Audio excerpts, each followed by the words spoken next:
Assalamualaikum warahmatullahi wabarakatuh. Halo, apa kabar? Semoga kita semua selalu diberkahi dengan kesehatan yang prima, hati yang bahagia, dan banyak duitnya. Amin.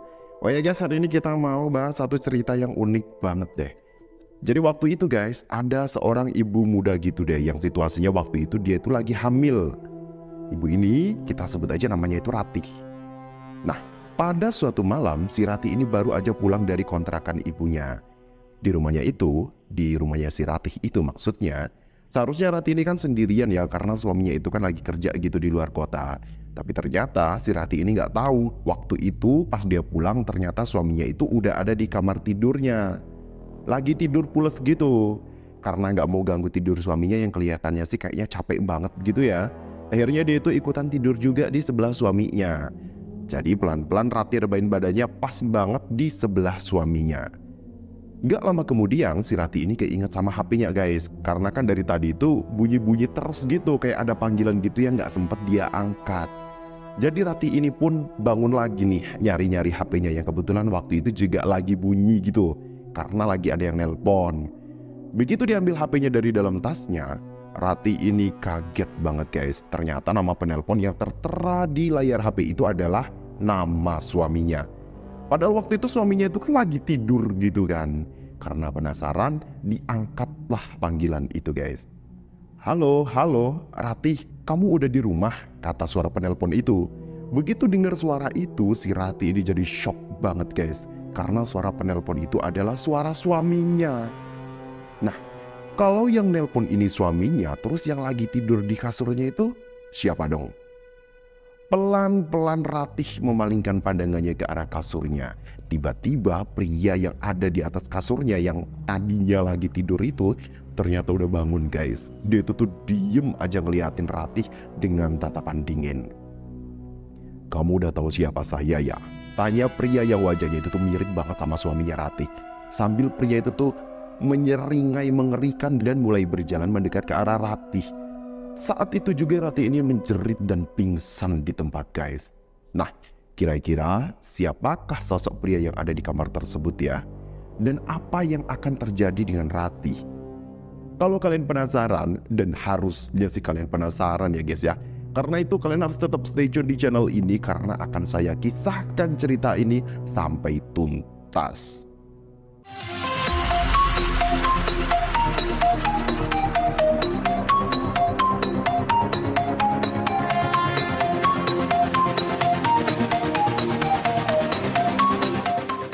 Jadi guys, cerita ini adalah kiriman dari teman kita yang bernama Dodi. Dan katanya kejadian ini terjadi sama ibunya sendiri. Ya waktu itu si Dodi ini masih berada di dalam kandungan ibunya. Sekitar 20 tahunan yang lalu atau lebih tepatnya. Peristiwa ini terjadi di tahun 2003-an gitu deh. Dodi ini terlahir dari seorang perempuan cantik bernama Ratih dan seorang pria ganteng yang bernama Bagas. Nah waktu masih mudanya, Bu Ratih ini bisa dibilang bunga desa gitu ya. Karena memang Ibu Ratih ini cantik banget. Tapi disclaimer aja ya guys ya, tanpa mengurangi rasa hormat di dalam cerita ini, nanti kita sebut aja nama Ibu Ratih dan Pak Bagas ini dengan panggilan namanya aja ya. Maksudnya biar agak gampang gitu kita masuk ke ceritanya. Nah, perkenalan Ratih sama Bagas ini terjadi waktu Bagas itu lagi KKN gitu di desanya Ratih, di satu daerah pelosok yang ada di Jawa Barat sana.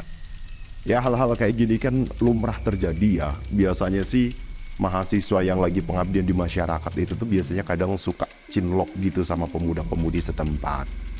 Nah jadi guys, hubungan Ratih sama Bagas ini bisa dibilang berjalan mulus. Meskipun sebenarnya Ratih ini waktu itu banyak disukai sama pemuda desa setempat. Tapi kayaknya pemuda desa itu tuh pada mundur teratur gitu loh.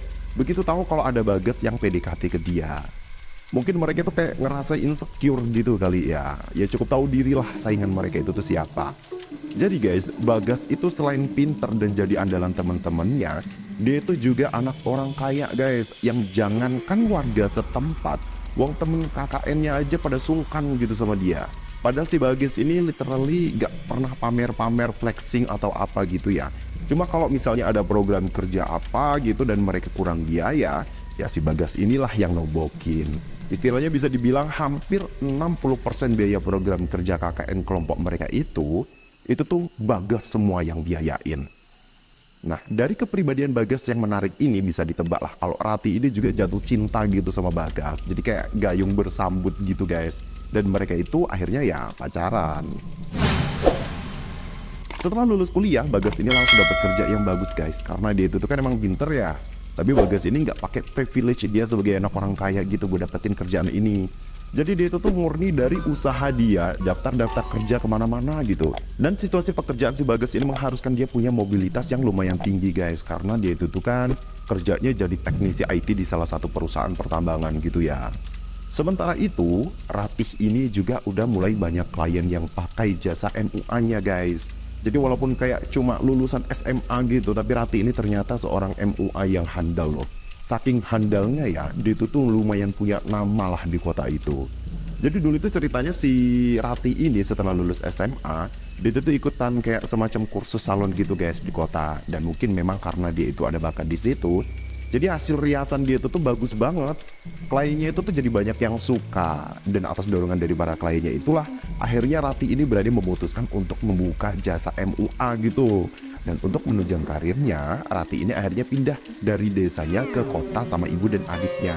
Dan mereka itu tuh ngontrak di satu rumah di salah satu perumahan yang ada di kota itu. Dari 5 tahun hubungan mereka yang berawal dari cinlok itu, akhirnya Bagas sama Rati ini mengikat janji suci mereka dalam sebuah ikatan perkawinan guys. Dan dari keuletan si Bagas sama Rati ini, mereka bisa nabung banyak uang guys. Hingga akhirnya pernikahan mereka itu tuh bisa digelar secara mewah pakai duit sendiri. Jadi ya walaupun Bagas itu anak tunggal dari keluarga kaya ya, tapi dia itu tuh nggak mau pakai privilege dia untuk ngadain pesta mewah di pernikahannya guys.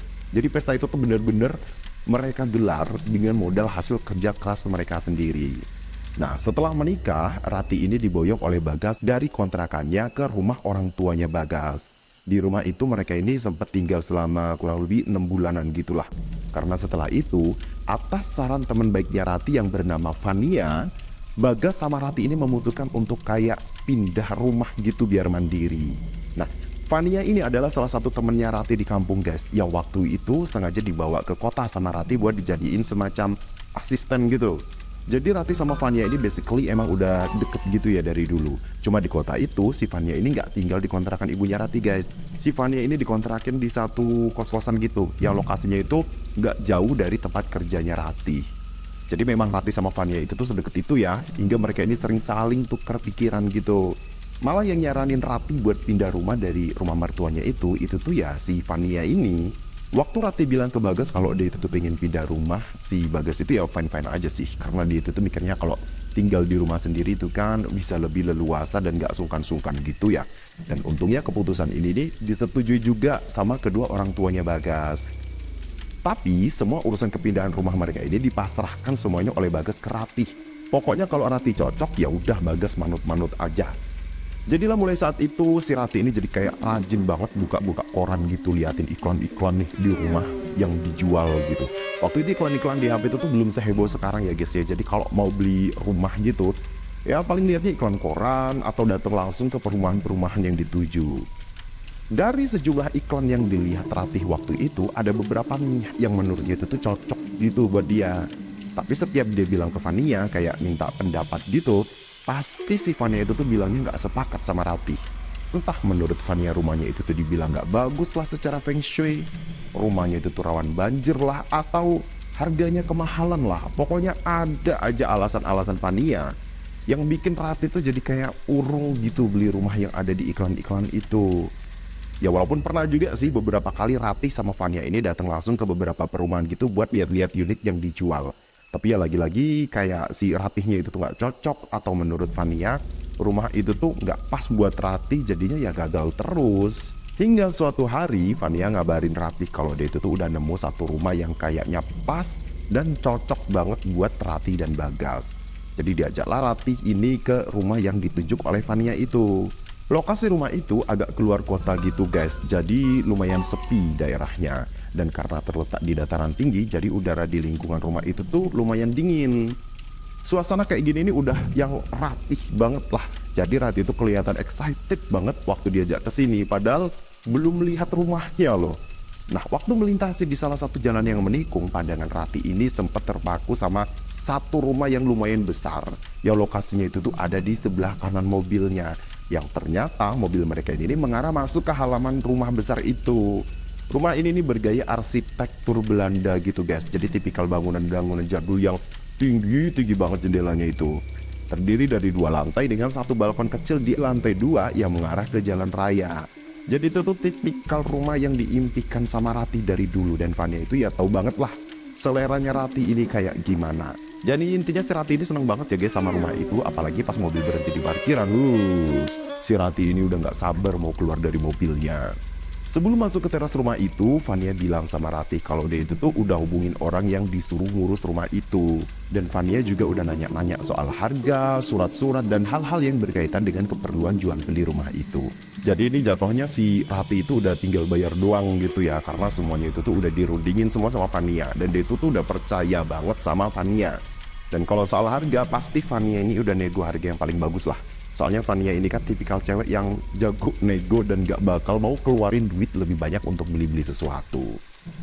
Waktu itu yang tampak di beberapa bagian bangunan rumah itu tuh memang ada kayak sebagian tempat yang gak sedap dipandang guys. Cuma ya gak separah itu juga sih. Jadi kalau misalnya nanti ada sedikit renovasi dan dipoles-poles, pasti bisa estetik lagi deh. Pokoknya udah jauh tuh sama yang namanya horor-horor dan angker gitu. Dan setelah renovasi selesai, mulai pindahlah Ratih sama Bagas ini ke rumah barunya itu. Tapi pas lagi seneng-senengnya ngerasain tinggal berdua di rumah barunya itu, Ratih ini terpaksa harus ditinggal lagi sama suaminya guys. Karena suaminya itu tuh ada tugas keluar kota, 5 hari gitu katanya keluar kotanya itu. Dan karena ini pertama kalinya Ratih ditinggal sendirian di rumah itu, jadi ya ada takut-takutnya juga si Ratih ini. Tapi ini takutnya bukan yang takut sama setan-setan gitu ya guys. Rati tuh sangat rasional kok orangnya. Jadi dia itu tuh lebih takut kalau ada maling atau ada rampok gitu daripada sama setan-setanan. Waktu itu seharusnya si Vania ini ya yang mau nemenin Rati di rumah itu. Tapi karena ada kayak urusan dadakan gitu di kampungnya, jadinya si Vania ini ya nggak bisa nemenin Rati guys. Mudik dia ke kampungnya. Karena nggak ada yang nemenin, jadinya ya Rati ini memutuskan untuk tinggal sementara waktu di kontrakan ibunya selama beberapa hari gitu. Sampai si Bagas pulang dari luar kota. Ibunya Rati ini kita sebut aja Meni ya guys. Nah, selama tinggal di rumahnya itu, beberapa kali Bu Meni ini bilang ke Rati kalau beliau itu tuh nggak tenang selama Rati itu tinggal di rumah itu.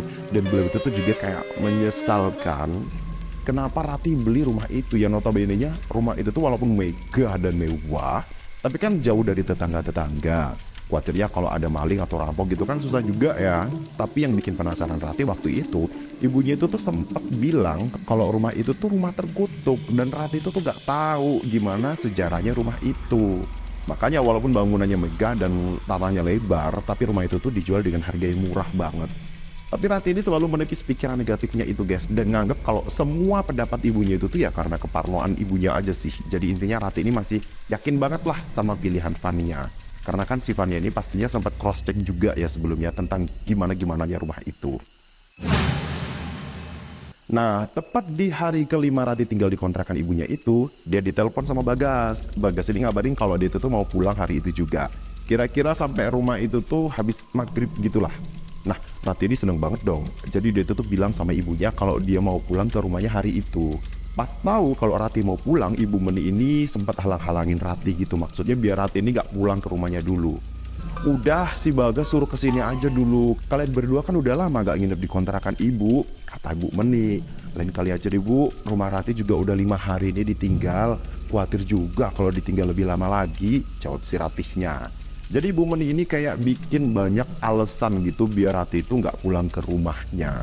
Tapi akhirnya ya si Rati ini bisa ngeyakinin ibunya juga kalau dia itu tuh memang harus pulang ke rumahnya sendiri hari itu juga.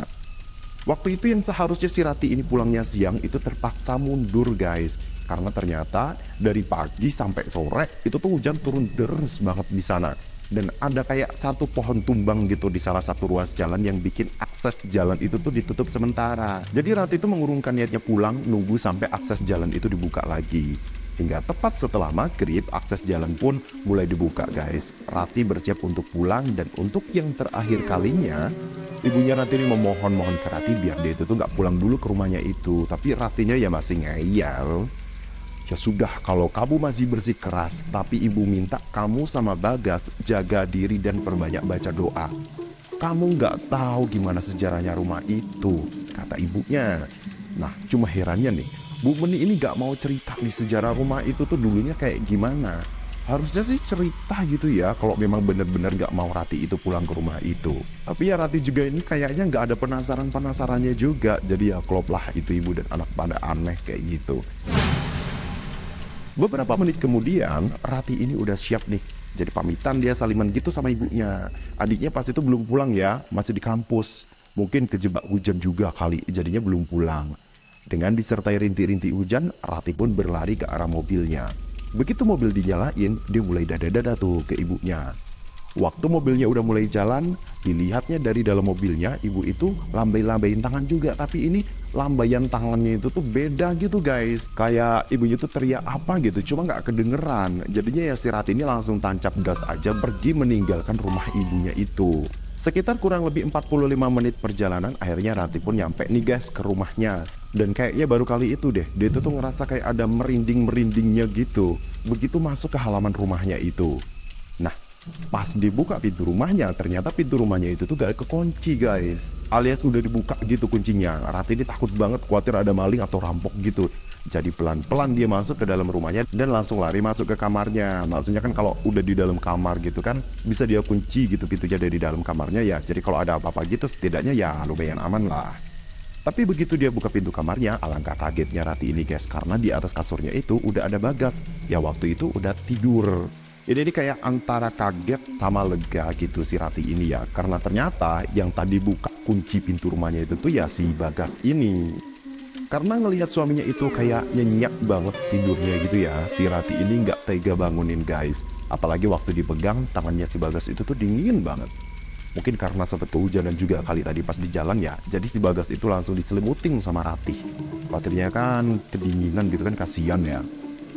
Setelah ganti baju dan bersiap mau tidur, Rati jadi keinget sama HP-nya yang sendari tadi di jalan itu kan bunyi-bunyi terus. Jadi mau ngecek gitu, tadi itu tuh ada panggilan dari siapa aja. Nah begitu diambil HP-nya dari dalam tasnya, Rati ini kaget banget guys. Ternyata nama penelpon yang tertera di layar HP itu adalah nama suaminya. Padahal waktu itu suaminya itu kan lagi tidur gitu kan. Karena penasaran, diangkatlah panggilan itu. Halo, halo, Rati, kamu udah di rumah? Kata suara penelpon itu. Begitu dengar suara itu, si Rati ini langsung shock banget guys. Karena suara penelpon itu adalah suara suaminya.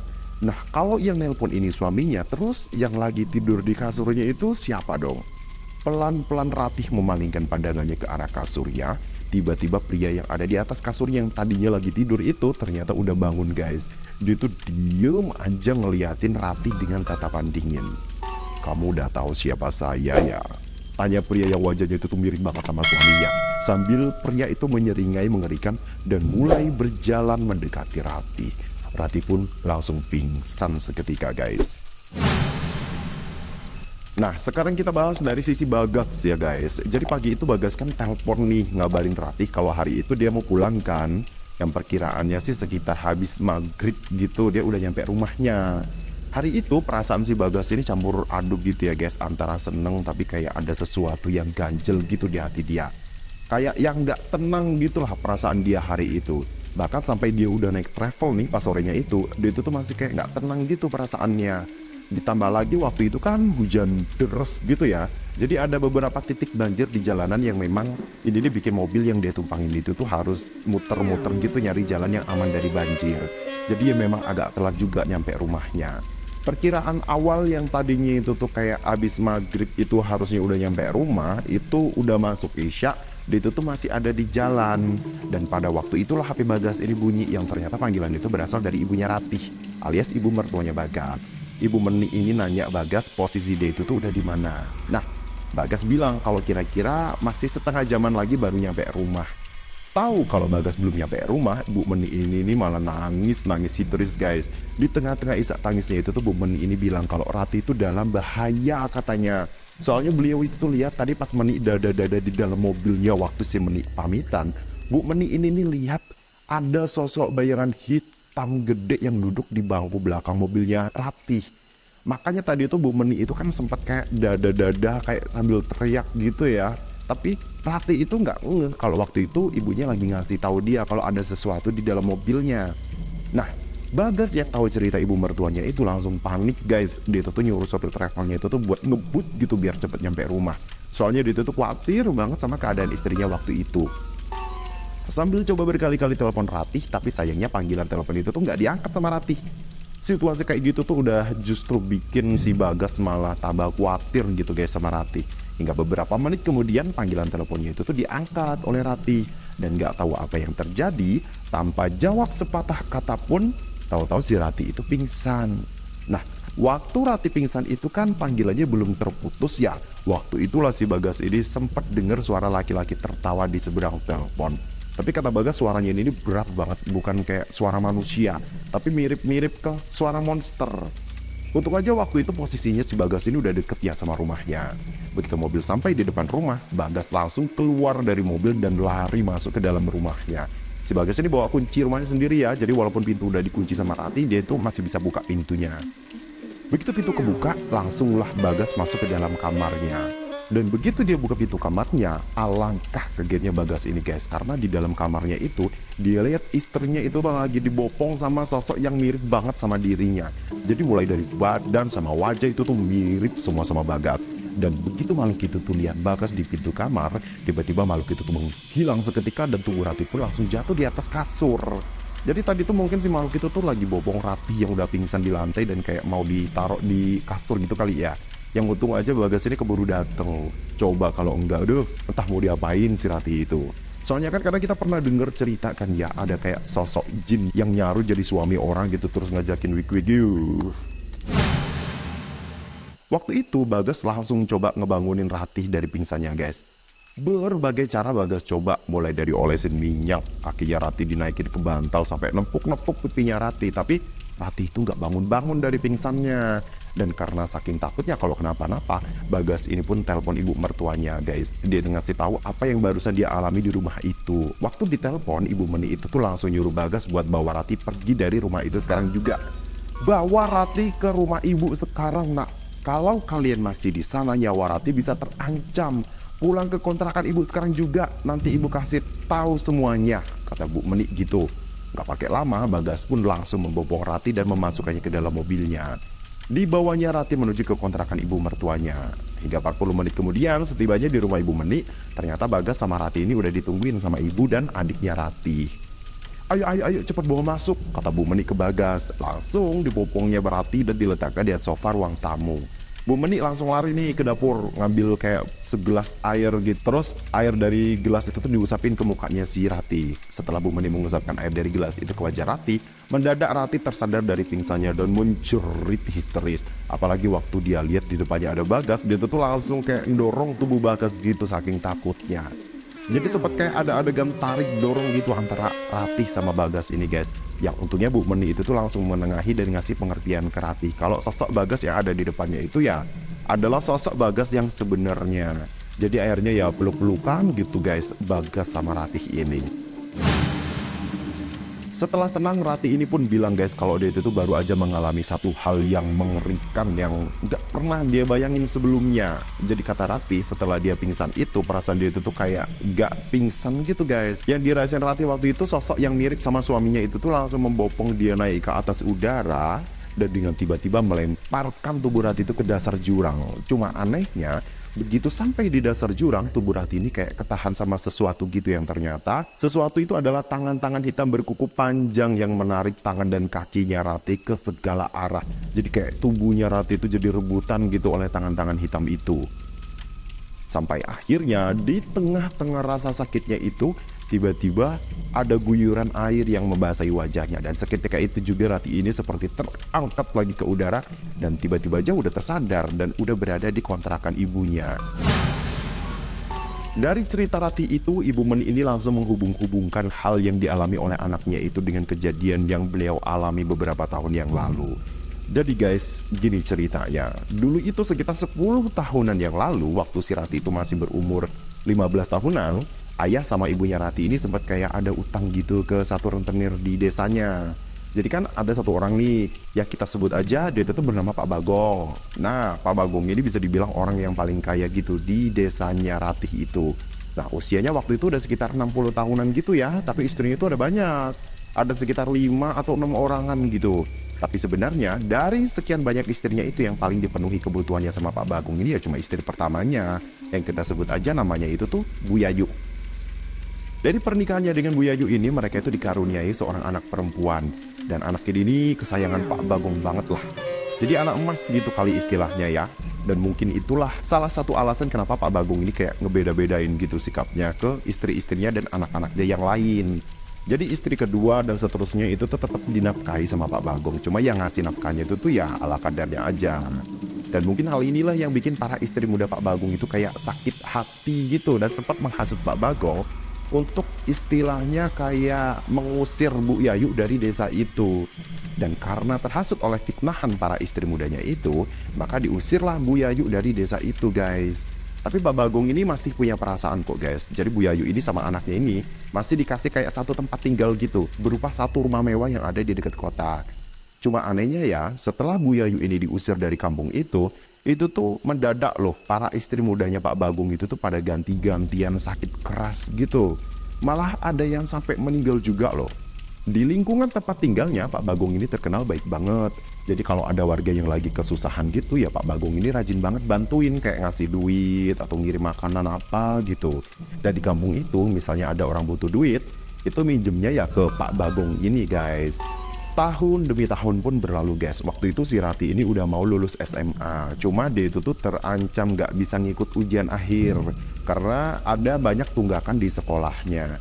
Karena khawatir anaknya gak bisa ikut ujian, akhirnya ayahnya Rati ini memberanikan diri untuk pinjem uang ke Pak Bagong. Nah kita sebut aja ayahnya Rati ini adalah Pak Umar ya. Waktu itu Pak Umar ini mutusin pinjem uang ke Pak Bagong itu karena Pak Umar ini taunya Pak Bagong itu ya orang baik ya, sering minjemin uang juga ke warga di sana. Tapi ternyata kebaikan Pak Bagong ini cuma kamuflase aja guys. Di balik pencitraannya itu ternyata Pak Bagong ini adalah seorang lintah darat yang bener-bener jahat sama nasabahnya. Jadi kan waktu itu Pak Bagong ini nagih duit gitu ya ke Pak Umar karena udah jatuh tempo. Tapi kebetulan pas itu Pak Umar ini lagi nggak pegang duit. Dan karena ini masuknya udah tagihan yang kesekian kalinya dan ya belum pernah dibayar juga sama Pak Umar, akhirnya Pak Bagong ini minta utang ini dibayar pakai Ratih. Maksudnya itu si Rati ini kayak mau dijadiin istri yang keberapa gitu sama Pak Bagong. Nah Pak Umar ini nolak dong. Dia tuh nggak ikhlas kalau anak perawannya itu tuh mau dijadiin istri sama laki-laki tua lintah darat kayak Pak Bagong itu. Apalagi ini mau dijadiin istrinya itu yang ketujuh apa kedelapan gitu loh. Sambil ngamuk-ngamuk Pak Umar itu teriak-teriak sambil ngacem-ngacem dan ngusir Pak Bagong dari rumahnya.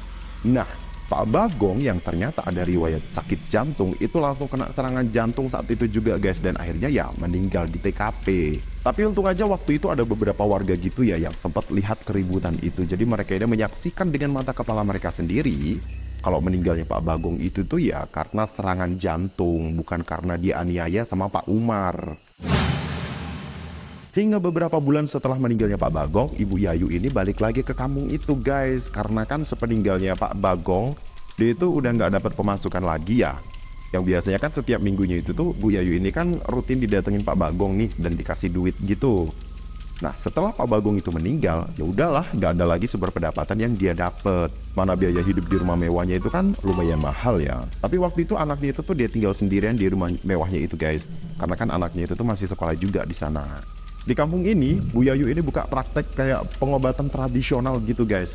Di samping juga buka praktek perdukuran gitu. Dan karena keahliannya itu, dengan singkat nama Bu Yayu ini jadi cepat terkenal di kampung itu. Jadi makin banyak orang nih yang percaya sama kemampuan Bu Yayu.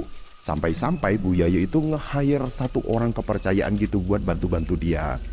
Dan dari orang kepercayaan inilah, akhirnya Bu Yayu ini bisa dapat media yang diambil dari bagian tubuhnya Pak Umar yang waktu itu katanya sih rambut sama puntung rokok bekas Pak Umar gitu loh.